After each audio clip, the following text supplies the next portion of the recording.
আমি আমার স্ত্রী নীলাকে সন্দেহ করি, কিন্তু কোনো প্রমাণ পাচ্ছি না। তাই বাসায় সিসি ক্যামেরা লাগিয়েছি। ব্যাপারটা শুনতে অদ্ভুত লাগছে, কিন্তু তাও আমাকে পরিবারের জন্য এইটা করতে হচ্ছে। নীলাদ্রিকে আমি ভালোবেসেই বিয়ে করেছি।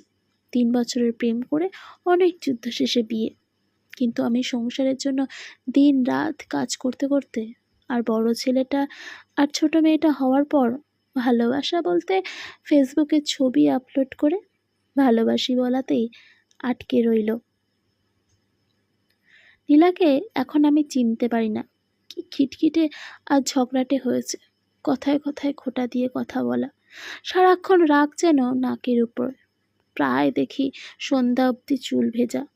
জিজ্ঞাসা করলে বলে কাজ করতে দেরিতে স্নান। কি এমন কাজ ঘরে?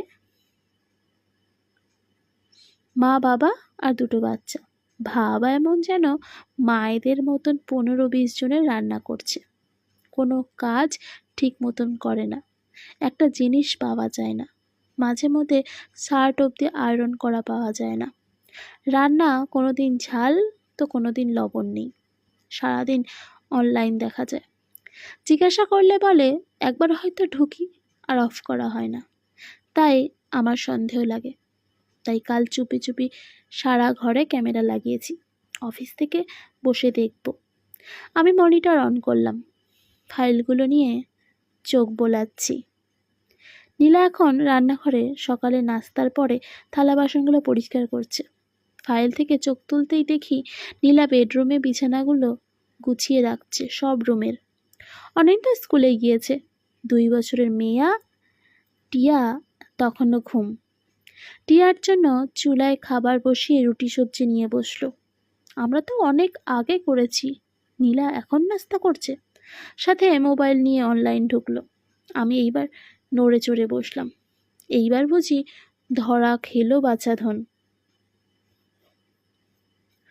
রুটি কিছুটা মুখে দেওয়ার সাথে সাথে টিয়া উঠে গেল।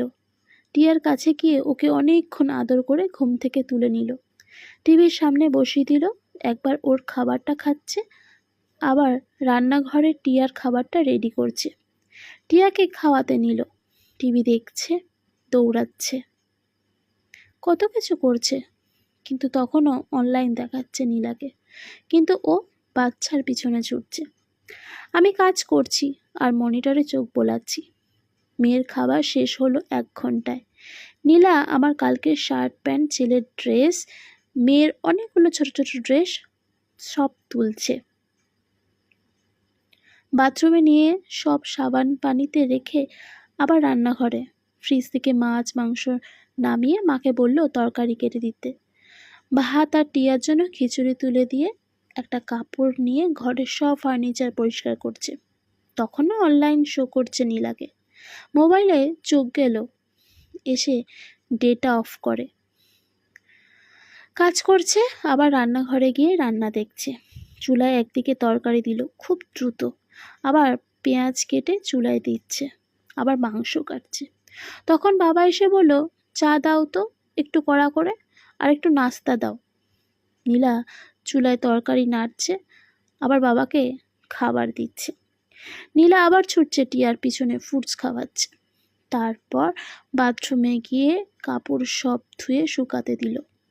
নীলা পুরো ভিজে গিয়েছে, কিন্তু স্নান করেনি। এত দ্রুত কাজ করছে কেন? নীলা রান্না শেষ করে সব গুছিয়ে ফেলেছে। তখন মা এসে বলল বেগুন ভর্তা করো তো শুটকি দিয়ে।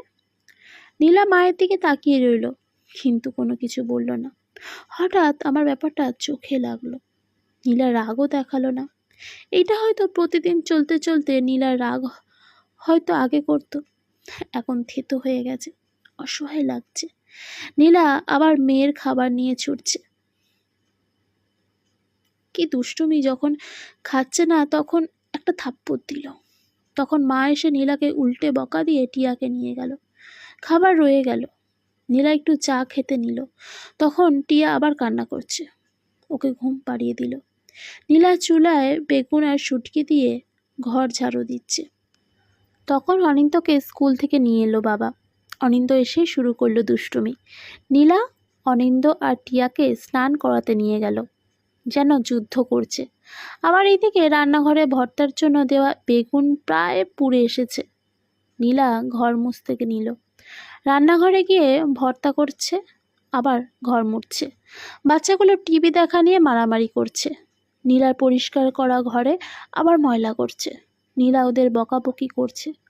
বাসায় থাকলে আমি উল্টে নীলাকে বকা দিয়ে ওদের কিছু বললে। অদ্ভুত ব্যাপার, এখন আমার স্বাভাবিক লাগছে। নীলার জায়গায় আমি হলে আরো বেশি রাগ করতাম মনে হচ্ছে। নীলা ঘর মুছে বাথরুমগুলো পরিষ্কার করছে। তখন প্রায় 2টো। বাবা ভাত খেয়ে যাচ্ছে, মা কিন্তু টিভি দেখছে। তখন নীলাকে ভীষণ ক্লান্ত লাগছে। নীলা 1 গ্লাস পানি খেয়ে আবার রান্নাঘরে গিয়ে ভাত তরকারি সব এনে টেবিলে রাখলো। বাচ্চাদের জন্য খাবার নিচ্ছে। বাবা চিৎকার করছে, ভাত দিয়েছো, পানি কে দেবে? গলায় ভাত লাগিয়ে মারতে চাও নাকি? আগে পানি দেবে। নীলা আবার দৌড়ে এসে ফিল্টার থেকে পানি নিয়ে গেল। এটা তো বাবাও করতে পারতো। আমার আবার কেমন যেন লাগছে বুকে। আমি কি করি কখনো এই কাজটা? নীলা টিয়াকে খাওয়াচ্ছে। অনিন্দকে বাবা মায়ের সাথে খেতে দিলে ও খাচ্ছে না। নীলা টিয়াকে চেপে ধরে কোনো মতো কার্টুন দেখিয়ে খাওয়াচ্ছে। আবার অনিন্দকে খাটের উপর থেকে ব্যালকনি থেকে ধরে এনে পিঠে একটা দিয়ে ভাত খাওয়াচ্ছে। বাচ্চারা যখন খাচ্ছে না, নীলা অসহায় ভঙ্গিতে তাকিয়ে আছে, কারোর দিকেই না। কিন্তু নীলা বিরক্তও না, রাগেও না, কেমন যেন। নীলা এখনো কিচ্ছু খায়নি, তাও বাচ্চাদের পিছনে ছুটছে। তখন বাবা মা নীলাকে আবার বকাবকি করছে। মাছে বেশি ঝাল হয়েছে, ভাত আর একটু ফোটাতে পারো না, শক্ত থেকে যায়। বেগুন ভর্তায় তো লবণের ছিটে ফোটাও নেই। সারাদিন কোনো কাজ নেই, টিভি দেখো আর মোবাইল চালাও। আর দুটো রান্না আর কি। খাবার সময় যদি ঠিক মতন খেতে না পারি কেমন লাগে? নীলাকে চরম বিরক্ত দেখাচ্ছে, কিন্তু কিচ্ছু বলছে না। তখনও বাচ্চাদের আরো জোরে জোরে থাপ্পড় দিয়ে ভাত খাওয়াচ্ছে। সব খাওয়া শেষে নীলা সব থালা বাসন তুলে পরিষ্কার করলো। বাচ্চাদের আরো কাপড় হয়েছে, সেগুলো ধুয়ে শুকাতে দিল। ব্যালকনির চারাগুলো যত্ন করে নিজে স্নান করতে গেল। নীলা 10 মিনিটের বের হয়ে গেল। নীলা যখন খেতে বসলো তখন প্রায় 3:30। নীলা আবার মোবাইল হাতে নিল, কিছুক্ষণ ফেসবুক চালিয়ে ওর মায়ের সাথে কথা বলছে। নীলা ভাত খাচ্ছে। তখন বাবা এসে টিয়াকে দিয়ে গেল, বাবা ঘুমাবে বলে। টিয়া বিরক্ত করছে, তাও খেয়ে নিল। নীলাকে তখন ভীষণ ক্লান্ত লাগছে, কিন্তু রেস্ট নিতে পারছে না। টিয়া ঘুমাচ্ছে না। টিয়া ঘুমালো 5টার দিকে। অনিন্দ তখন কি যেন ভেঙে ফেলেছে, ওটা পরিষ্কার করে আবার শুয়ে পড়ল। 5:30টায় বাবা আবার চা চাইছে। মা চিৎকার করছে, এতক্ষণ কিসের ঘুম? ঘরের বউ এতক্ষণ ঘুমালে ঘর তো লক্ষ্মী ছাড়া হবে। নীলা উঠতে পারছে না, পা রাখতে পারছে না, তাও উঠে আবার ঘরে ঝাড়ু দিচ্ছে। সবার জন্য নুডলস বানিয়ে আমার জন্য কিছুটা রেখে দিল। অনিন্দকে পড়াতে বসেছে আর বারবার বাইরের দিকে দেখছে, হয়তো আমার অপেক্ষা। তখন আমার বুকটা থম দিয়ে উঠল। অফিস থেকে বের হওয়ার আগে দেখলাম শার্ট আয়রন করছে, তারপর শুয়ে আছে, কোমর ধরেছে।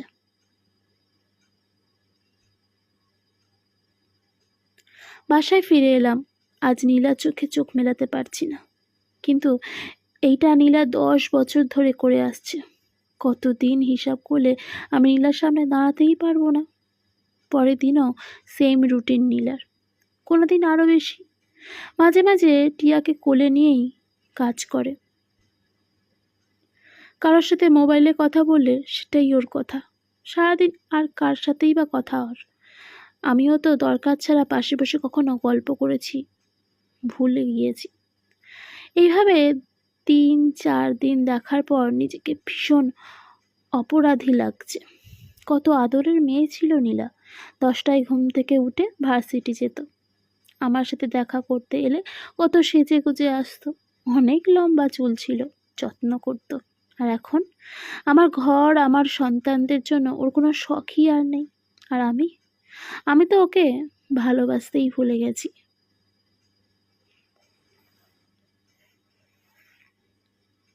তখন আমার কলিগ শফিক সাহেব এলো। ওনাকে বললাম, শফিক ভাই, আপনার মিসেস তো জব করে, ঘরের কাজ, বাচ্চা, আপনার মা বাবা কে দেখে? আমার মিসেস অনেক করে ভাই, সকালে উঠে রান্নাটা করে আসে, দুটো কাজের মেয়ে আছে, একটা বাচ্চা থেকে আর একটা ছোটো কাজ করে। মা বাবার অসুখ বিসুখ হলে ঝামেলায় পড়ি, নার্স আনতে হয়, বাচ্চাটা সবে স্কুলে দিয়েছি, তার জন্যও টিচার আছে। বেতন কেমন তাদের? ওরে বাবা, সে আর বলবেন না, ছুটা বুয়ার বেতন 2000 টাকা, পার্মানেন্ট 5000, টিচার 3000 টাকা, নার্স আনলে তো ডেইলি 1200 টাকা। আপনার তো ভাই সেসব খরচ নেই, সব একা মিসেসই করে ফেলে।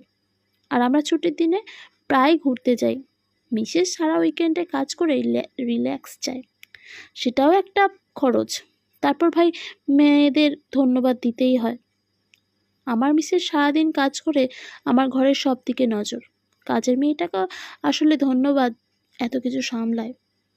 আমার নিজেকে কেমন যেন অপদার্থ মনে হচ্ছে। টাকা দিয়ে কাজ করানো কাজের মেয়েকেও ধন্যবাদ দেওয়া যায়, কিন্তু সব কিছু বিসর্জন দিয়ে যে এত বছর ধরে আমার সংসার বিনা বেতনেই কাজ করে যাচ্ছে, তাকে কখনো কি আমি ধন্যবাদ দিয়েছি একটা? এখন আমি টুকটাক কাজ করে দিই নীলাকে, নিজের কাপড় নিজে ধুয়ে ফেলি। নীলাকে বলি, আগে তো কত সেজে থাকতে, যত্ন করতে, এখন করো না কেন? আগে তো দেখার মানুষ ছিল, এখন আছে নাকি? আমাকে বলো কি কি লাগবে, এনে দেব। নীলা ভুরু কুচকে তাকায়, আবার মিষ্টি হাসে। খাওয়া দাওয়ার আগে টেবিলটা ঠিক করে রাখি, পানি নিয়ে রাখি, মাঝে মধ্যে ফার্নিচারগুলো আমিই মুছে রাখি। খাওয়া শেষে নীলা যখন থালা বাসন পরিষ্কার করে, আমি তখন টেবিলটা গুছিয়ে ফেলি। নীলাকে বলেছি, তোমাকে আর আয়রন করতে হবে না, ছুটির দিনে আমি দোকানে দিয়ে আসবো। টাকা? সপ্তাহে 6টা শার্ট আয়রন করতে যত টাকা লাগবে তত টাকার তো আমি একবারে চা নাস্তা খাই। খেয়াল করলাম আমার ছোট ছোট কাজে নীলা অর্ধেক কাজ কমিয়ে দিয়েছি। নিজের যত্ন করে, এখন আর অত রাগারাগিও করে না। আমি ফোন দিয়ে তাড়াতাড়ি খেয়ে নিতে বলি, এটা করতে আমার সময় ব্যয়ও হয় না। কিন্তু নীলাকে দেখি আয়নার সামনে গিয়ে একটু হাসে, তখন আমার বুকের থম ভাবটা একটু কমে। কেন ক্যামেরা লাগিয়েছিলাম নিজেই ভুলে গেছি। এত কিছুর মধ্যে আমি নীলাকে কতটা সময় দিয়েছি। যা সন্দেহ করেছি তা যদি ঠিকও হতো, দোষটা কি আমার হতো না? আর এক ছুটির দিনে সব ক্যামেরা খুলে ফেলি, নীলাকে সব বলি। নীলা বলে, কি পেলে? তোমাকে খুঁজে পেলাম আবার, আমার ঘরের বউ আর বাচ্চার মা নয়, নীলা হিসেবে তোমায় পেলাম। ধন্যবাদ তোমাকে নীলা। কেন? এই যে এত কিছু করো আমাদের সংসারের জন্য, ধন্যবাদ তোমাকে আকাশ। আমার মতো হাজারো নীলা তো প্রতিটি ঘরেই আছে, যারা সবটা দিয়ে সামান্য ধন্যবাদ আশা রাখে না। কিন্তু তোমার মতো দেরিতে হলেও কয়জন সেটা বুঝতে পারে বলো তো?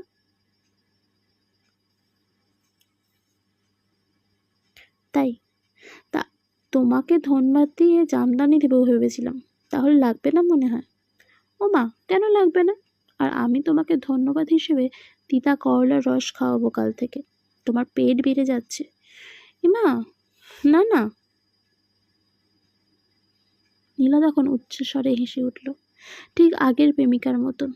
ও তো প্রেমিকাই রয়ে গেছে, শুধু আমি প্রেমিক হতে ভুলে গেছি।